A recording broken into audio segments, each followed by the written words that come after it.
Gracias por el paso informativo, ese repaso de la actualidad. Sí, vamos a conversar sobre esta cuestión, la de la economía italiana, pero también del anuncio que ha hecho Mike Pompeo y Estados Unidos de retirarse de ese acuerdo firmado con Rusia en los años 80, en la era Reagan, con Gorbachev, para evitar una escalada armamentística. Estados Unidos dice que Rusia no está cumpliendo. Esa, la cuestión venezolana y otras cuestiones de la actualidad las vamos a conversar en este club de prensa que ahora comienza. Bienvenidos.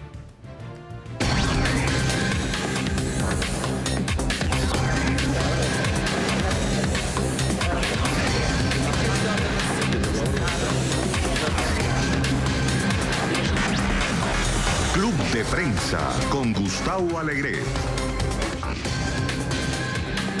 Tras ser reconocido por más de 60 países, ¿qué debe hacer el gobierno interino de Juan Guaidó para avanzar hacia una transición en Venezuela? Europa busca medidas para reducir el coletazo de las sanciones comerciales de Estados Unidos a Irán.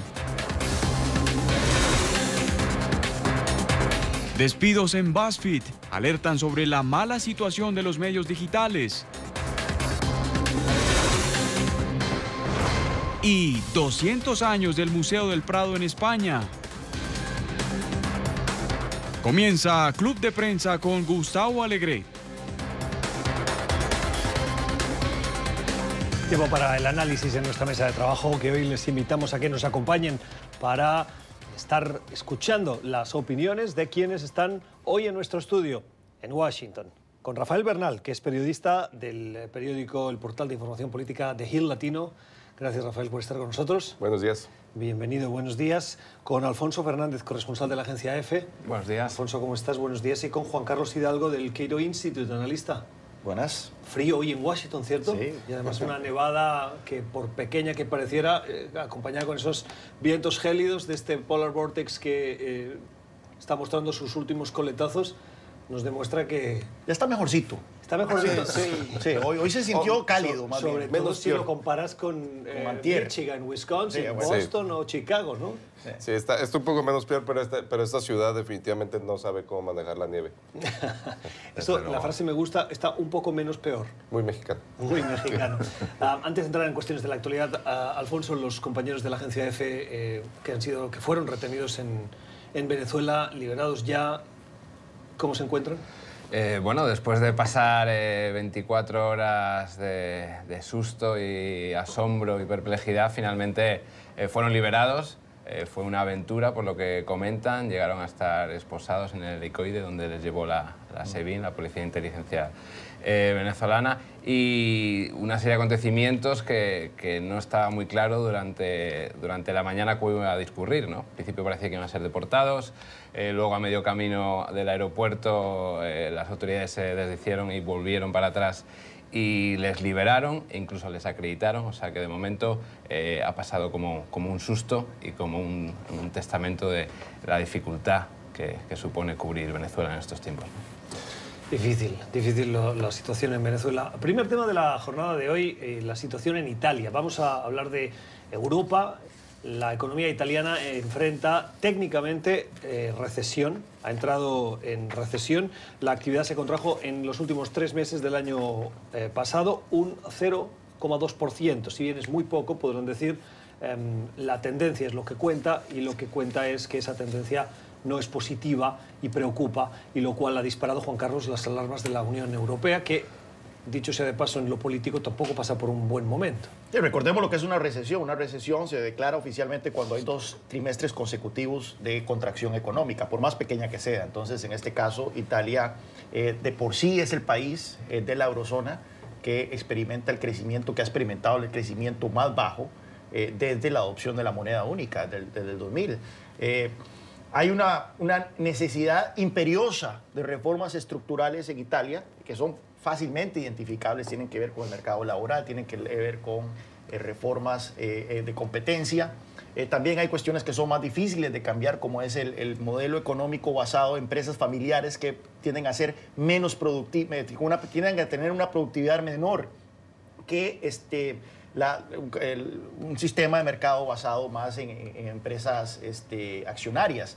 Sin embargo, con el gobierno de coalición que llegó al poder el año pasado, con dos partidos populistas, el Movimiento 5 Estrellas y la Liga, claramente esas reformas estructurales no están sobre el tapete.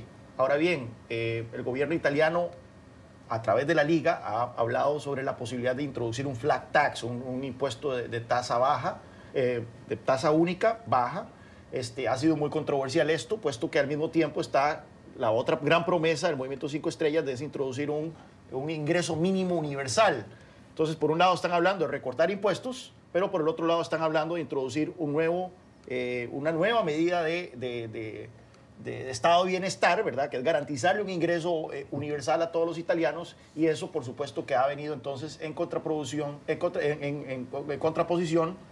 con el mandato de Bruselas de estabilizar el presupuesto, traer el déficit por debajo del 3% y el elefante sobre la mesa, que es ese nivel de deuda que tiene Italia, el 120% del PIB, que lo hace una bomba de tiempo para todo, no solo para el país, sino para toda la eurozona. ¿Esas reformas estructurales a las que haces referencia son una particularidad de Italia o podrían ser extrapolables a grandes economías de la Unión Europea? Sin duda alguna Europa, y vemos que no ha habido mayor énfasis en todos los países a hacer reformas estructurales, con la excepción de Macron en Francia, que precisamente han llegado con ese discurso de liberalizar un poco el mercado laboral. Y lo que le está costando. Y lo que le está costando. O sea, no es cosa fácil. Es interesante porque en el caso de Italia, Matteo Renzi, que fue el primer ministro hasta hace 2 años más o menos, llegó con esa vocación reformista, pero Matteo Renzi lo que dijo es, antes de poder hacer las reformas económicas, hay que reformar el sistema político, porque el sistema político italiano, o sea, hay que sacar un PhD para entender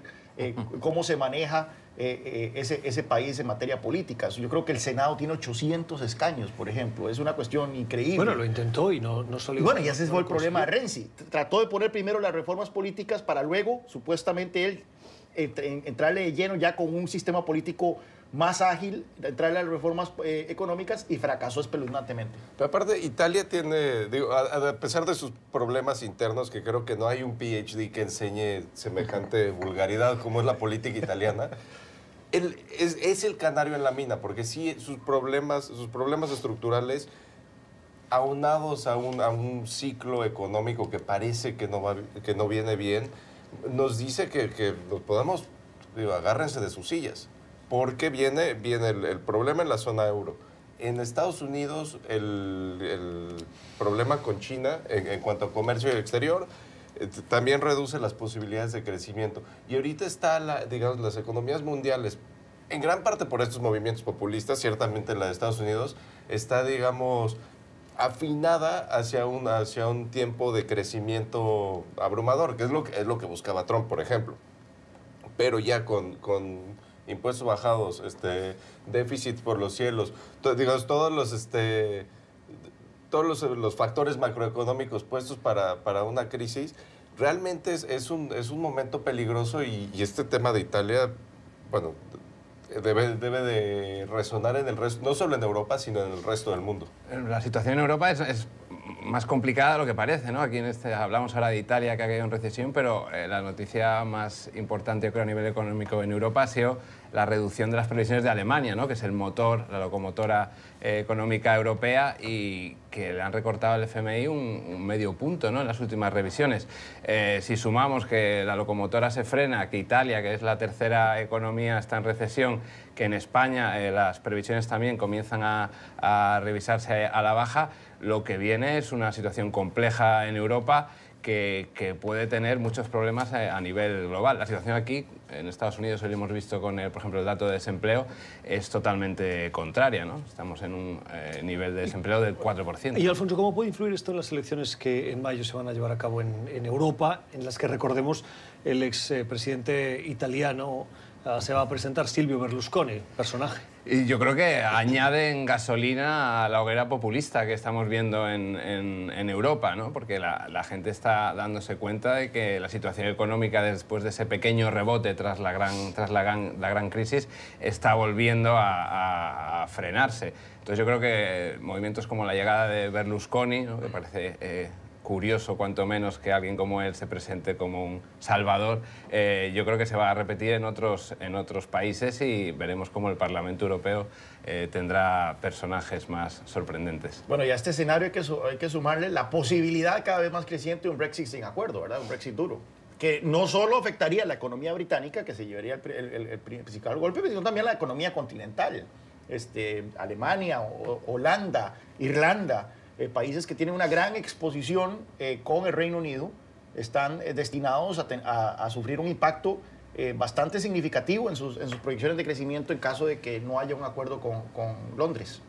Hoy precisamente entra en vigor un acuerdo comercial entre Japón y la Unión Europea y entra en vigor con esas dudas, esa sombra de dudas sobre cómo puede afectar el Brexit a ese acuerdo comercial. O sea, la Unión Europea no está exenta de riesgos con la salida del Reino Unido de la Unión. Es un acuerdo importante y mina el argumento de los pro-Brexit que dicen que se sienten amaniatados en su capacidad de negociar acuerdos comerciales estando dentro de la Unión Europea. Pues bueno, ahí está ese acuerdo con Japón, está el acuerdo con Canadá, que ya está en vigencia. La Unión Europea tiene acuerdos con América Latina. No es que tampoco la Unión Europea haya fracasado en su política comercial. Tal vez podría ser un poco más ambiciosa en lograr acuerdos comerciales, por ejemplo, con Estados Unidos, que no se pudo. Pero claramente los Brexiteers tienen esa concepción errónea, ¿verdad? De que ellos, siendo libres de Europa, van a poder negociar acuerdos comerciales por doquier. Bueno, los Brexiteers no han logrado cumplir una sola de sus promesas. Vi una metáfora muy buena para el Brexit en un programa que nos lo podemos robar aquí, que el Brexit es como una bolsa de té en agua caliente. La bolsa de té es el Reino Unido. Entre más tiempo la dejas en el agua caliente, más fuerte se hace el té. Pero si la sacas, el té se queda débil, la Unión Europea, y la bolsa la tiras a la basura. No fue mi comparación. Pero yo creo que esto es muy británico, ¿no? Muy británico. Ese humor británico. Hablar de té, sí, curiosamente. Pero es cierto esto que dicen, bueno, vamos ahora a hacer un acuerdo de libre comercio con Japón en un breve tiempo. Ningún país que ha logrado un acuerdo de libre comercio con Japón ha sido algo rápido. Tienen el acuerdo con México, tienen acuerdos, bueno, el acuerdo con Estados Unidos jamás se va a lograr, ¿no? Pero finalmente llevan mucho tiempo y esta mentira de que el Reino Unido iba a ser iba a ser un barco que iba a moverse al otro lado del Atlántico, bueno, digo, lógicamente era imposible, y ahora que Europa se puso fuerte en su negociación en contra de los Brexiteers, pues la resolución es un poco obvia y da más miedo en este ámbito mundial económico más inestable. Y más consecuencias. Esta mañana leía que, gracias a la presión de España, la Unión Europea reconocerá a Gibraltar como colonia, lo cual enfurece profundamente al Reino Unido, que en el momento de negociación en el que se encuentran, yo no sé hasta qué punto pueden hacer mucho para introducir ese otro elemento de presión, de negociación. O sea, realmente el Reino Unido, ¿qué era la bolsa de té que se tiraba a la basura? Que se tiraba a la basura, sí. No fue mi comparación. Pero sí, eso aparte enoja mucho a los conservadores que sienten que el Imperio Británico, sienten una cierta identidad con el Imperio Británico, que bueno, le queda Gibraltar y las... Bueno, eso pasó en España también, que perdió las colonias de Cuba y Filipinas, las últimas, y desde ahí no ha levantado cabeza, Alfonso. No, yo creo que el problema no es tanto lo que hablaba Rafael sobre la fortaleza de la Unión Europea respecto al Reino Unido en la negociación, sino del propio desconcierto y la posición del Reino Unido, que es totalmente... cae en el surrealismo en determinados momentos, ¿no? Ves a la primera ministra, a Theresa May, tratando de capitanear un barco que no está muy claro cuál es el rumbo que quiere tomar y en el que hay motines constantes, ¿no? Entonces yo creo que es el propio Reino Unido el que está socavando su propia credibilidad y la propia fortaleza en su capacidad de negociación, ¿no? Sí, no, es interesante porque entonces el contraargumento de ellos es, bueno, precisamente, pero vean cómo está la economía europea. Es una economía esclerótica, es un continente que se está hundiendo, es un continente que... Claro, pero eso lo compra un populismo. Pero, ese es el discurso, ese es el discurso de ellos. Sí, pero alguien que conoce cuánto... O sea, la suma va a hacer más fuerte y habrá más posibilidades de crecimiento y desarrollo que no la división. pues ese es el discurso de ellos, ¿verdad? Que el Reino Unido está atado a un barco que se hunde y que lo que tiene que hacer es liberarse y entonces buscar relaciones con economías mucho más dinámicas que la europea. Ahora bien, el contraargumento a ese contraargumento es que los modelos de comercio internacional son muy contundentes en que uno está destinado a comerciar con los países que están más cerca de uno. Y en este caso, el 45% de las exportaciones británicas van a la Europa, no van a China, ni van a la India, ni van a Japón. Y la posición política de Theresa May la acusa a ella personalmente de ser una política muy enfocada en su propia carrera. Le dicen una careerist. Y que finalmente está en una situación que ella nunca estuvo de acuerdo con Brexit. Ella hizo campaña en contra de Brexit. No mucho, ¿verdad? Tampoco fue la estandarte de Remain, ¿verdad? No, pero digo, si alguien entiende los principios económicos y políticos de por qué Brexit, el resto del mundo lo ve como una locura, pues es ella. Pero ella vio una apertura política que si sí se daba Brexit, por hacer campaña, digamos, con un pie en el freno, iba a tener posibilidad de llegar hasta arriba. De hecho, se dice que ya en cualquier momento, en estos próximos meses, saldrán las memorias de Eddie Cameron. Se dice que él se refería a ella durante la campaña del Brexit como el submarino, porque dice que no se podía ver por ninguna parte. O sea, no es que fue una entusiasta Remainer, fue como que muy calculadora, porque sabía que si fallaba el referéndum, la que iba a estar en posición para ganar esa campaña por el liderazgo conservador iba a ser ella. Y ejecutó un enroque político que finalmente sí le ayudó a ella a ser primer ministro, pero ¿para qué? Claro, pero tu argumento da por sentado que los movimientos de Theresa May estaban más enfocados a su carrera política que no al bien del país. Por eso iniciamos con... Básicamente, sus opositores dicen que... Bueno. Y ponen argumentos muy fuertes para comprobar esa...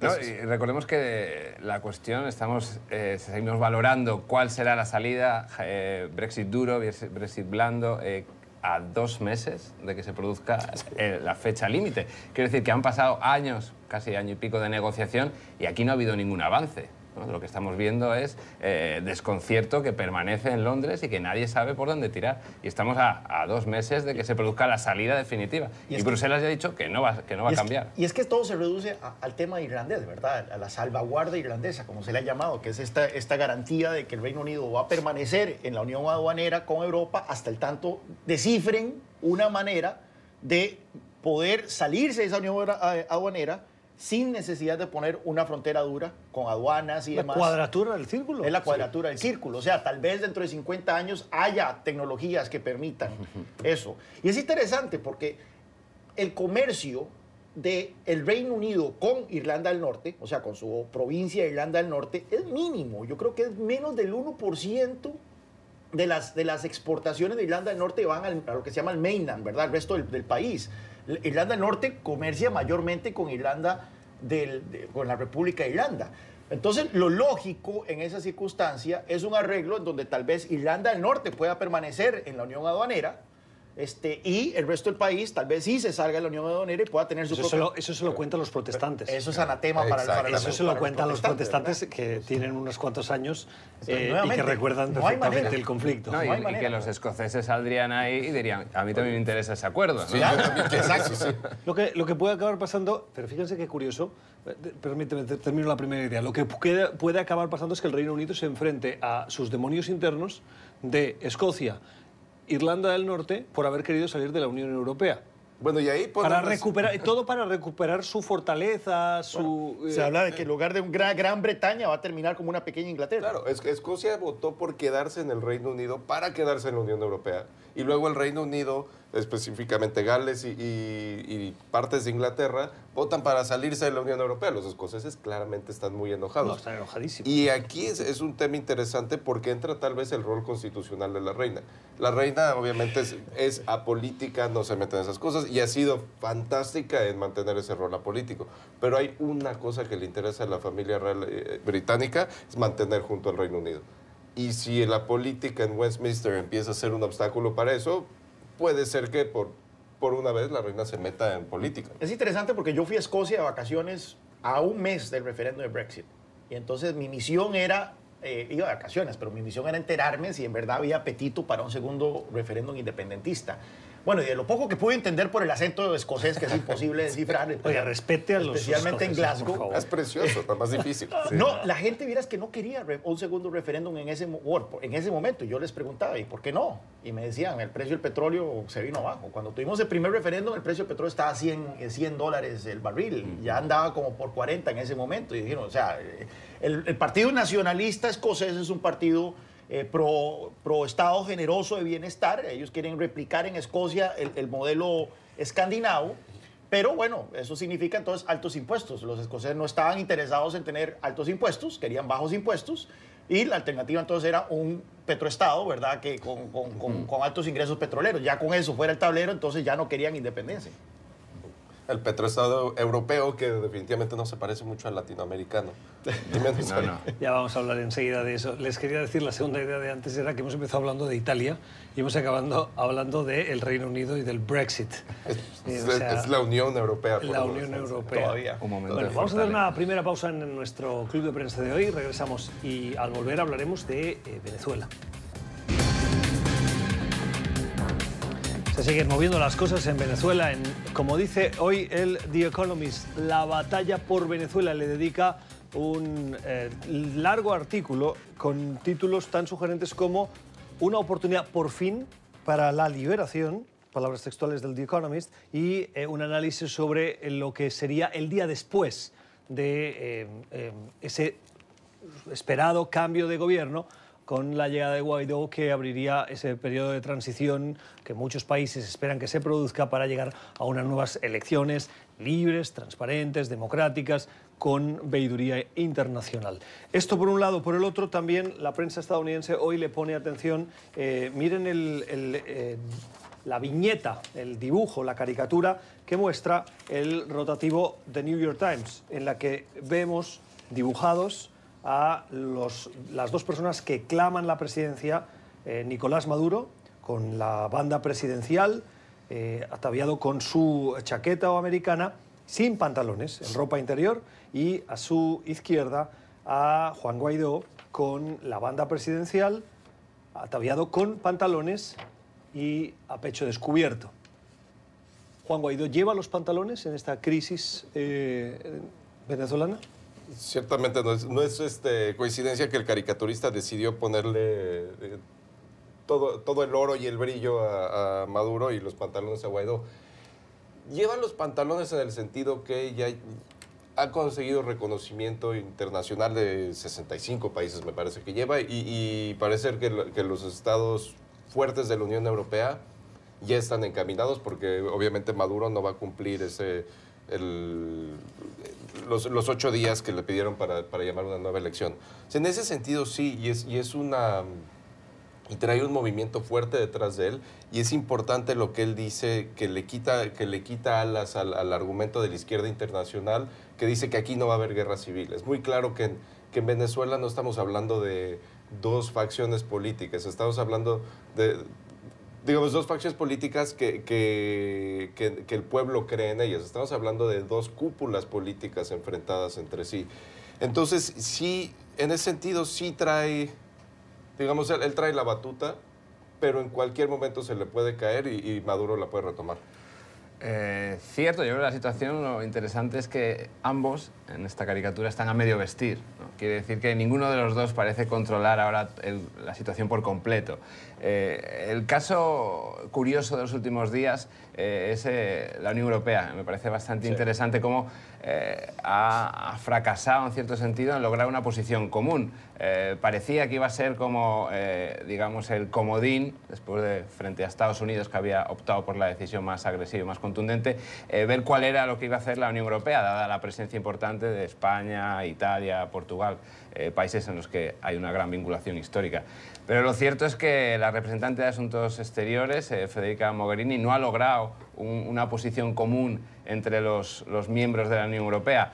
Y, de hecho, lo único que ha logrado es montar este grupo de contacto que hablábamos antes, un grupo parecido a vamos a quedar para hablar para si seguimos hablando, ¿no? O sea, no está claro que la Unión Europea... 90 días. 90 días. Que ha sido muy 3 criticado porque en 90 días alguien que controla los resortes de la policía política, de las Fuerzas Armadas, la connivencia con los rusos, con la inteligencia cubana, realmente es un tiempo extra generoso para poder desmontar, organizar o contraatacar. No, y si lo comparamos con los 8 días dados por el gobierno español. Es cierto, ya que parece. Esta semana el canciller, el ministro de Asuntos Exteriores español, Josep Borrell, ha dicho que mantienen la idea y que estos 8 días se cumplen el lunes, solo de modo que se puede dar la situación en la que España reconozca el lunes formalmente a Guaidó y la Unión Europea apueste por este diálogo a 90 días en un lugar que todavía no se sabe Eso que dónde. fue Pedro Sánchez el que le dijo, le doy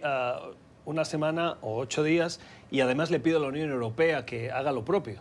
Exactamente. Y es interesante porque entonces no queda claro, porque ayer Marta Lucía Ramírez, la vicepresidenta de Colombia, envió un tuit muy fuerte contra España y Portugal por la conformación de este grupo de contacto, responsabilizando a esos dos países por esta movida. Puso: inaceptable que España y Portugal pasen por encima de posición mayoritaria de democracias de América Latina. El famoso grupo de contacto, 90 días, solo da aire a una dictadura criminal sin tener en cuenta el riesgo para la región. ¿Qué tal que nosotros actuáramos así con Europa? Unas palabras bien fuertes de la vicepresidenta colombiana contra España. Entonces, no sé cuál es exactamente, si es que en verdad Pedro Sánchez tuvo mano en la conformación de este grupo de contacto, o si fue más bien efectivamente la incapacidad de un consenso interno que forzó entonces que Federica, ¿cómo se llama? Mogherini tuviese que salirse con este conejo del sombrero, que es un grupo para hablar. Pero lo cierto es que la comunidad internacional, que se suponía que tenía una posición contundente y rotunda, está mostrando evidentes fisuras, ¿no? Evidentes grietas. Y esto lo que está haciendo es, obviamente, dar oxígeno al gobierno de Nicolás Maduro. Sí, exacto. Y Maduro tiene un grupo de apoyo internacional que va a ser inamovible. Sí, ciertamente no son, digamos, no es el club más presentable. Rusia, China, Siria, Irán. Turquía se les unió por aquello del... Turquía ha dicho esta mañana, o ha advertido a la Unión Europea, que hay riesgo de guerra civil en Venezuela si las posiciones, o sea, si la situación continúa, y sobre todo por determinados posicionamientos de la Unión Europea. Turquía está más a favor de ese diálogo. El posicionamiento de Turquía realmente tiene mucho que ver con el comercio de oro, que muchos dicen que es ilegal, pero finalmente hay un balance correcto de mercados entre el oro que necesita Turquía y el oro que tiene el régimen venezolano. Que, por cierto, parece que van a exportar su oro, quieren exportar su oro a guardarlo en Bahrein, lo que les queda. Pero finalmente él tiene un grupo de apoyo. Y ese grupo de apoyo no se va a mover. Lo que Guaidó tiene que estar haciendo, que lo lleva haciendo una semana y bastante efectivamente, es ir picando piedra con los países que no lo han, con los países democráticos que no lo han reconocido. Y el obstáculo me parece que va a ser, no tanto con Europa, porque tienes incluso Hungría, habló bien sobre la resolución de la Unión Europea, que Hungría podría pensar que está más dispuesta a la influencia de Putin, pero el obstáculo va a ser México y Uruguay. Y México y Uruguay podrían hacer realmente caer caer como dominó este asunto de reconocimiento internacional, pero no hay nada que indique que se vayan a mover. Otra cuestión, hoy Guaidó, ¿no?, comentaba que él no estaría dispuesto a asistir al diálogo que está tratando de proponer México y Uruguay, ¿no? Un poco cortando alas esa cuestión. La otra posición de Guaidó, que yo creo que debe aumentar, o su idea es aumentar la presión interna, ¿no? Mañana hay una gran marcha convocada en Venezuela, y yo supongo que también la presión fruto de las sanciones petroleras, ¿no?, que finalmente Washington aprobó esta semana, parte del programa es que, digamos, que el régimen caiga un poco desde dentro, ¿no?, que se vea forzado a mover ficha ante la ausencia con las sanciones petroleras, obviamente, de divisas, ¿no? Claro. ¿Por qué puede provocar una guerra civil, como dice Turquía, si la Unión Europea reconoce a Juan Guaidó, cuando gran parte de los países de América Latina ya lo han hecho? Pero es que no hay riesgo de guerra civil. Para tener una guerra civil uno necesita dos bandos armados, y en este caso solo un bando tiene las armas, el otro está totalmente desarmado. Entonces no hay posibilidad de una guerra civil. Si hubiese posibilidad de una guerra civil, yo creo que ya hubiese ocurrido hace Pero fíjense, esto forma parte, lo decíamos ayer en otro programa, esto forma parte de esa retórica que se ha instalado por parte del madurismo y del oficialismo, si lo podemos llamar así. Hay narrativa. Uno, Sí. de la narrativa. Uno, esto es un golpe de Estado orquestado por Estados Unidos. Sí. Dos, hay riesgo de guerra civil. Yo publiqué un post. Un golpe de Estado es un golpe rápido y violento por una milicia o grupo rebelde o las Fuerzas Armadas para tomar el poder. No hay ni Fuerzas Armadas en este caso, ni hay violencia, ni es rápido, más bien está siendo muy lento y el llamado es pacífico. Y dos, lo decíamos ahora, el tema de la guerra civil. Guerra civil es cuando hay armas. Juan Guaidó decía, el 90% de la población quiere un cambio. No hay una división, hay una mayoría de venezolanos y un grupúsculo que apoyan al gobierno de Nicolás Maduro. Yo escribí un post el lunes sobre las 5 grandes concepciones erróneas que están circulando por ahí. Uno es de que Juan Guaidó se autoproclamó presidente. Él no se autoproclamó presidente. Él es el presidente de la Asamblea Nacional, una Asamblea Nacional que invocó el artículo 233 que establece que ante la ausencia de presidente, el presidente de la Asamblea Nacional asume las obligaciones del Poder Ejecutivo. Entonces no fue un acto de que se encaramó en una tarima y él se declaró presidente. Repasa los 5 brevemente. Entonces, después está el tema de que el país está altamente polarizado, ¿no? El país ya no está polarizado, lo estuvo, cuando murió Chávez estaba altamente polarizado, pero ahora las encuestas señalan de que más del 80% de los venezolanos quiere que Maduro se vaya, o más del 80% reconoce a Guaidó como su presidente. El otro es que hay un riesgo de una guerra civil, lo cual no es cierto.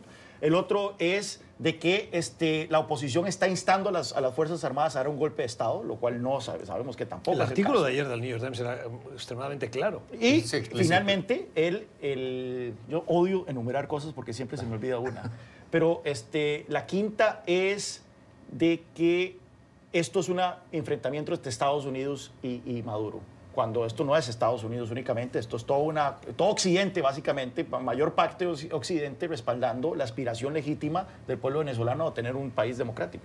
Sí, hay ciertas partes, realmente lo que podemos hablar es, el debate está entre si uno reconoce la reelección de Maduro o no reconoce la reelección de Maduro. Si tuvieron validez estas elecciones, entonces el movimiento constitucional de Guaidó sería inválido. Pero la mayoría de la comunidad internacional le restó legitimidad a esas elecciones. Entonces, eso es un indicador fuerte del nombre de Guaidó. Y lo otro es esto de la guerra civil. Es simplemente una estrategia de comunicación de Nicolás Maduro y una estrategia de comunicación bastante inteligente, digamos, para reforzar su posición. Usó mucho la palabra Vietnam.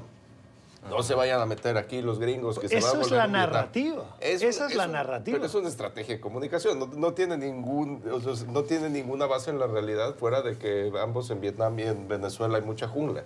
O sea, fuera de eso no existe realmente no me imagino un Vietcong venezolano chavista. O sea, no se puede. desde luego que no. Y yo creo que aquí la cuestión pasa y hay que insistir es por unas elecciones, ¿no? Lo que el pueblo venezolano creo que quiere es poder asistir o votar de una manera libre en el que se puedan presentar diferentes candidatos y que sean ellos mismos los que tomen la decisión, pero en unas elecciones que estén respaldadas tanto dentro como fuera como justas, ¿no? Esa es la solución. Hablar de guerra civil o de, como en otros casos habla de la Siria del Caribe, es un poco, creo que, desmesurado. El costarricense por excelencia en esta mesa de trabajo, Juan Carlos. ¿Qué pasa en Costa Rica?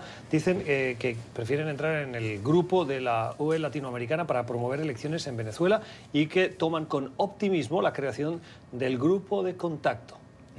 Sinceramente no sé. Yo estaba muy orgulloso de cómo la diplomacia costarricense ha venido manejando esta situación. Es Costa Rica un país del Grupo de Lima. El presidente Carlos Alvarado reconoció a Juan Guaidó como el presidente interino de Venezuela a las pocas horas de su juramentación, de su toma de juramento. Pero ahora sale que va a participar en este grupo de contacto en el cual no hay ningún otro país del Grupo de Lima. Ya vimos que uno de los países del Grupo de Lima, Colombia, salió a atacar duramente la idea de este grupo de contacto. Los otros países latinoamericanos que están ahí están México y Bolivia y Uruguay, que son países aliados de Venezuela. Entonces, bueno, Uruguay, seamos precisos, ¿no? Uruguay tampoco es que sea un aliado. El Frente Amplio sabemos que le pela el diente a Maduro. Y México todavía no se declara. Pero no puede aliado, poner al mismo saco a Bolivia con Uruguay. Son dos niveles distintos. dentro de una categoría. Son dos niveles distintos. ¿Cómo les gusta a los analistas categorizar las cosas, no? Hay gente que... hay un grupo, ¿cómo es que de una vez? Hay dos tipos de personas. Los que les gustan dividir a la gente en grupos, en dos grupos, y los que no. Rafael. Vean aquí la cara de un mexicano la primera vez que oye que su país es aliado de Maduro. Que no es completamente equivocado, pero ciertamente este grupo de contacto ignora muchas cosas e ignora sobre todo lo que más preocupa al grupo de contacto y de la unificación en este grupo de países. Son los 90 días. Los 90 días, realmente, esta es una situación que entre más rápido se resuelva, menos dolor le va a causar al pueblo venezolano. Y 90 días con una situación de soberanía dual es una eternidad. Y recordemos que ya se intentó, ¿no?, la negociación por parte de el expresidente español Zapatero, el expresidente dominicano Leonel Fernández. Ampliamente criticado. Ampliamente criticado posteriormente, pero que esta iniciativa ya tuvo lugar y ya se produjo. En un primer momento contó con el respaldo de la comunidad internacional, pero se vio que por parte del régimen del gobierno de Nicolás Maduro era un claro instrumento para ganar tiempo, ¿no? De hecho, el mismo Juan Guaidó y Carlos Vecchio, que entrevistamos aquí en NTN24, a los dos decían, el diálogo, sí, para hablar de la salida de Maduro, pero no nos vamos a prestar a ningún diálogo falso. Les propongo un cambio de tema antes de ir a la siguiente pausa. Saben que el grupo de países compuesto por China, Rusia, Reino Unido, Francia y Alemania, junto con Estados Unidos, firmaron en su momento, con la presidencia de Barack Obama, un acuerdo con Irán para avanzar en el proceso de desnuclearización, evitar el proceso de nuclearización de la República Islámica. Estados Unidos se retiró y anuncia sanciones a todos aquellos que ahora, en base a ese marco del pacto, hagan negocios con Irán. ¿Qué ha pasado en las últimas horas? Que Europa ha lanzado un mecanismo, sobre todo impulsado por el Reino Unido, Francia y Alemania, que son parte de este quinteto que firmaron ese acuerdo, que quieren continuar con el acuerdo y que lo que quieren es proteger a sus empresas de las sanciones estadounidenses. Juan Carlos. Es muy difícil. No sé los detalles exactamente de cómo funcionaría este mecanismo, pero lo cierto es que Estados Unidos, siendo el país que tiene la moneda de uso mundial, universal, como es el dólar, tiene una capacidad formidable para de salirse con la suya a través de la imposición de estas sanciones secundarias. Al final de cuentas, muchas empresas no van a correr el riesgo. No creo que sus negocios en Irán sean tan importantes como para arriesgar quedar fuera del mercado estadounidense. ¿Verdad? Lo que está pasando con Huawei, una de las razones por las que arrestaron a la CFO de Huawei es supuestamente por haberse brincado las sanciones con Irán. Entonces, imagínense ustedes ejecutivos europeos, no solo con la posibilidad de que sus empresas no puedan hacer negocios con Estados Unidos, sino también que se vean cerrados de tener acceso a la banca internacional a través de estas sanciones y que sus mismos ejecutivos puedan ser arrestados por haber sido colaboradores del régimen de Irán. Así que, Alfonso, no lo veo. Lo que también muestra esta situación es un nuevo capítulo en la creciente brecha entre Europa y Estados Unidos, ¿no? Para que está claro que para la administración Trump, Irán es su gran némesis, es el enemigo número uno y va a hacer cualquier cosa por tratar de ahogarlo económica y diplomáticamente. Mientras que Europa se ve en una situación en la que hay una gran vinculación comercial tradicional, sobre todo por parte de Francia y Alemania, en la que después de unas negociaciones extremadamente difíciles para acordar el pacto nuclear con Teherán, se ven sorprendidos por el cambio de rumbo total por parte de Washington y lo que quieren es un poco tratar de mantener lo pactado, seguir con ese rumbo establecido. Pero lo cierto es que las diferencias a un lado y a otro del Atlántico cada vez son más mayores, iba a decir, son más grandes, y la cosa apunta a una división bastante complicada de cara al futuro. Realmente es una cachetada política, porque es cierto que saben que muchas de las empresas grandes europeas no van a arriesgarse que les pase lo que a Huawei, que también no sé si Estados Unidos iría tan lejos con una empresa europea, con el director de Airbus, no sé si Estados Unidos llegaría a ese punto. Pero todo se puede ver. Con Trump en la Casa Blanca, todo se puede, ¿cierto? Pero sí es cierto que políticamente habla de de los europeos tratando de mostrar cierta madurez, de decir, bueno, nosotros firmamos esto y lo vamos a seguir, no importa quién sea en nuestro gobierno, mientras los iraníes cumplan. Y también tiene el aspecto de que los europeos están mucho más cerca de Irán. Ellos están en el rango de sus ojivas nucleares, potencialmente, no se ha comprobado, pero potencialmente sí lo están, y tienen un interés especial en decirle a Irán que alguien sí va a cumplir con este acuerdo y que van a ser ellos. Vamos a hacer una pausa. Rafael, no puedo dejar de irme a la pausa porque antes quería preguntártelo, lo dijiste y no quise interrumpir el argumento. Dijiste, es el canario en la mina. ¿Eso en mexicano qué quiere decir? Creo que ese es gringuismo, sí. Más que nada. Cuando dicen el canario en la mina, los mineros de carbón traían un canario en una jaulita. Ajá. Y cuando se moría el canario, que aguanta menos contaminación, salían todos corriendo porque quería decir que se había abierto una brecha de gas. Pobre canario. Ya regresamos.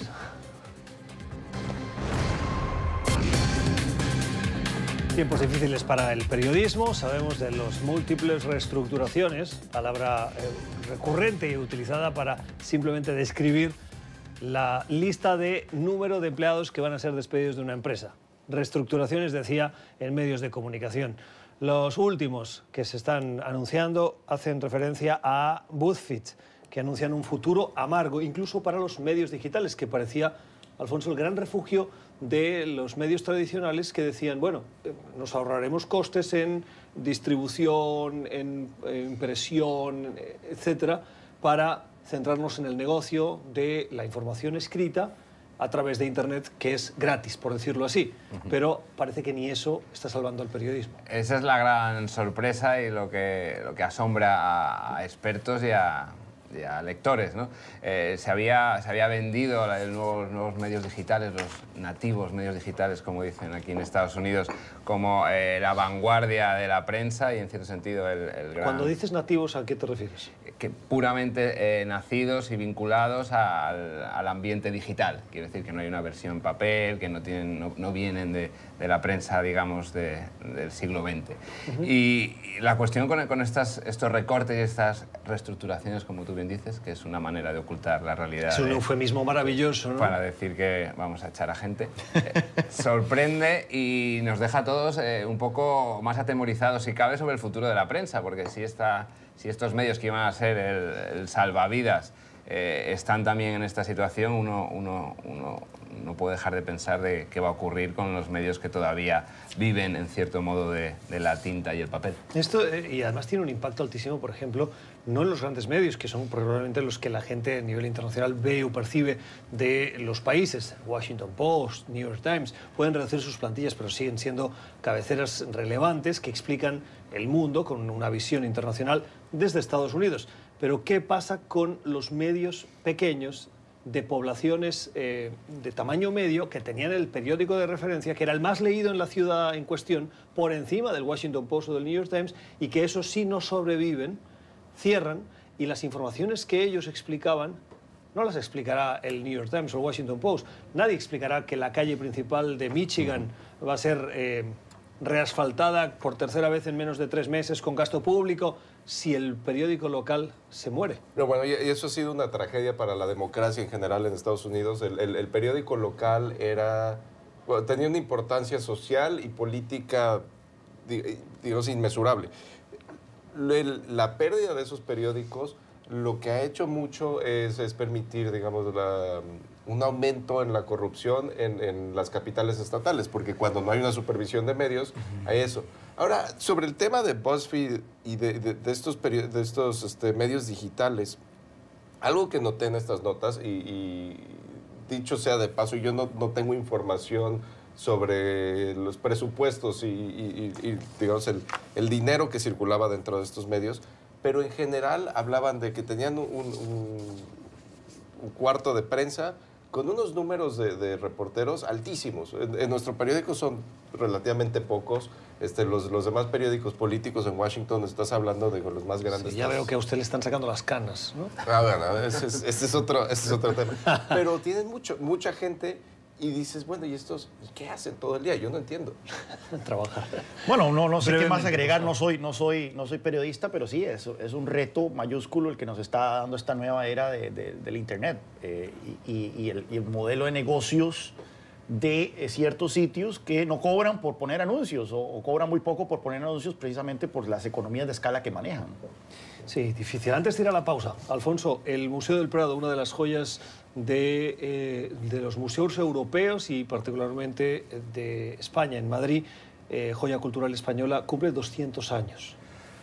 Sí, la verdad que es una noticia importantísima y lo más interesante es que la última vez que estuve en Madrid, por ejemplo, es ver las colas enormes que sigue generando el Museo del Prado. Uno pensaría que, dada la colección que tiene la Pinacoteca, que es básicamente obras, digamos, de hace varios siglos, todavía es capaz de atraer turistas de fuera de España, pero también muchos españoles que acuden ahí a ver obras que son una maravilla, ¿no? Como son tener a Velázquez, a Murillo, a los grandes pintores españoles. Es algo que es difícil de ver con esa calidad y todos concentrados en un mismo espacio. ¿Algún cuadro en especial A mí me que gusta, recomendarás? hombre, obviamente uno de los clásicos es Las Meninas de Velázquez, pero a mí me gusta mucho Ese es el mío. El perro de Goya, que es un cuadro medianamente abstracto en el que apenas se ve la cabeza de un perro en un lienzo gigantesco.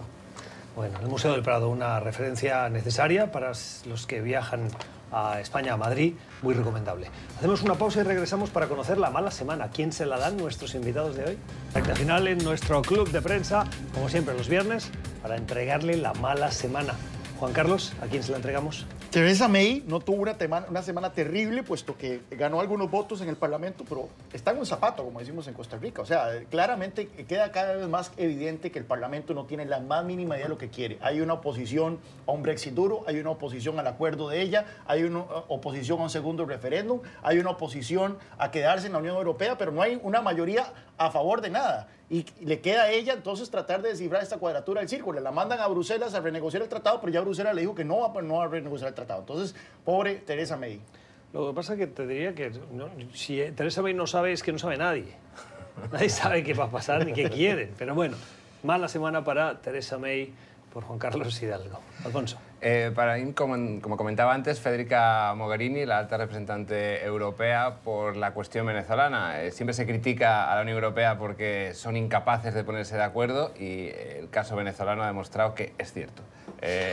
En Europa no son capaces de ponerse de acuerdo en muchas ocasiones y con la creación del grupo de contacto para tratar la cuestión venezolana han evidenciado una vez más esta situación. Y para mí es el presidente Trump. Perdió la batalla sobre el cierre de gobierno. Realmente Nancy Pelosi logró hacer mejor política que él. El Senado votó en contra de su retiro de Siria. En general, el presidente Trump parece que está viendo lo que va a ser el próximo año para él y lo están atacando por todos lados y no está respondiendo con la fortaleza, digamos, que hubiera respondido hace 1 o 2 años. Pero eso es motivo por el que se le han cerrado las puertas, porque él ha perdido la iniciativa, porque no tiene salida. Muchas de sus políticas estaban basadas en su popularidad y una vez que su popularidad empezó a minarse poco a poco, pues no tiene dónde sostenerse y realmente se ven muchas más salidas para los senadores republicanos pensar 2 veces antes de decidir que si se van a poner detrás de Trump de manera tan fuerte como lo han hecho hasta ahora. Me quedan 20 segundos, pero Rafael, al respecto de este argumento, ¿crees que va a haber un candidato republicano que le va a buscar la alternativa dentro del partido?